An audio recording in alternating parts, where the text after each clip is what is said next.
What's going on, everyone? Andrew here again with TRP Exclusive, and today we've got a very interesting story coming out of the country of Kenya. Now, many of you might remember that just a few weeks ago, Ferdinand Omanyala, the fastest man in Kenyan history in the 100 meters, by a huge margin, ran a time of 9.81 seconds, which is currently the world lead in the men's 100 meters. But there's a little bit of confusion when it comes to this finishing time.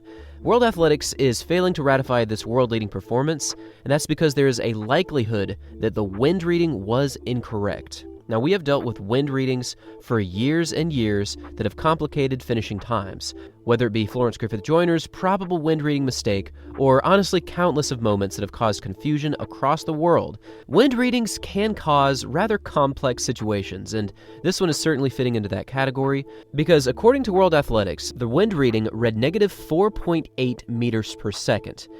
And while that is not an illegal wind, the reason that this is likely a faulty wind reading is because when we use the wind-adjusted time calculator, this performance actually comes out to a wind-adjusted time of 9.48 seconds, which would be a massive world record, taking down Usain Bolt's current world record of 9.58. Now, we previously covered this 100-meter performance, and it did look as though it was a legitimate time, but still during that moment the wind reading was not out yet, and now that the wind reading has been shown to be negative 4.8, it does seem very, very sketchy and likely was a faulty mistake with the wind reading mechanism. When this time first broke, it was the fastest time ever recorded in February in the men's 100 meters. But that's also because there's very few athletes that go outdoors during that time of year and attempt to run a fast 100-meter time, because usually you're looking at athletes trying to peak in the summer during the World Championships or the Olympic Games.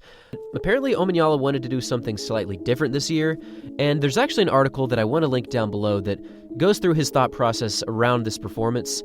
And I get the idea that an athlete doesn't want to say they're not capable of running a time such as 9.81, especially given that he has run a legal 9.77 in the past. But to say that he's going to run a 9.48, wind adjusted at least, is just looking a little bit past the reality right now. I'm going to read a quote directly from Omanyala, and I'm going to let you all break down how you feel about this. When he first learned that World Athletics did not ratify this time because of the wind reading, he said that the season has just started, and what matters for me is that I am at peak fitness. In all of this, I believe God is saying something, which is that the world record is just around the corner. I can smell it, and it will be sooner rather than later before I set it. I do love the confidence here, but I also must admit, I think this is completely unrealistic.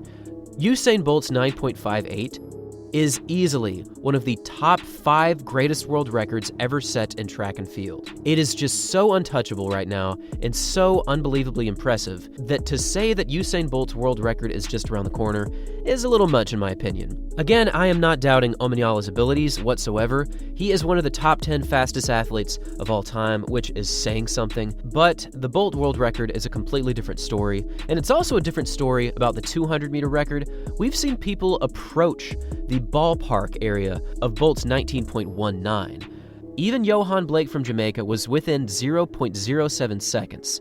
But for the 100, still to this day, nobody is within a tenth of a second. So you're going to need to run a perfect race with optimal timing, and you're also going to need to be in better fitness than anyone else in the world by a huge margin. It's just as simple as that. For many, many years, the wind readings have caused situations that are strange, and this one is a little bit different than normal because usually you're looking at a performance that is not allowed because the wind reading was over the allowable limit of 2.0 meters per second. But this one is in the opposite direction. The wind reading was technically in his face according to the wind gauge, but because of the wind-adjusted time, which again, 9.48, I just don't see that happening right now. I do believe that World Athletics made the right call not to ratify this time, and I am looking forward to seeing Omanyala going into this year's outdoor track and field season. He has run some incredible times over the previous few seasons. Again, he's run under 9.8, and he had a very dramatic showing in last year's World Championships, where he did not quite reach his potential because he showed up to the meet just a few hours before his race.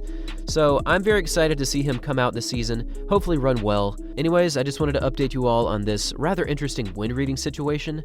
And yeah, that's about it. See ya.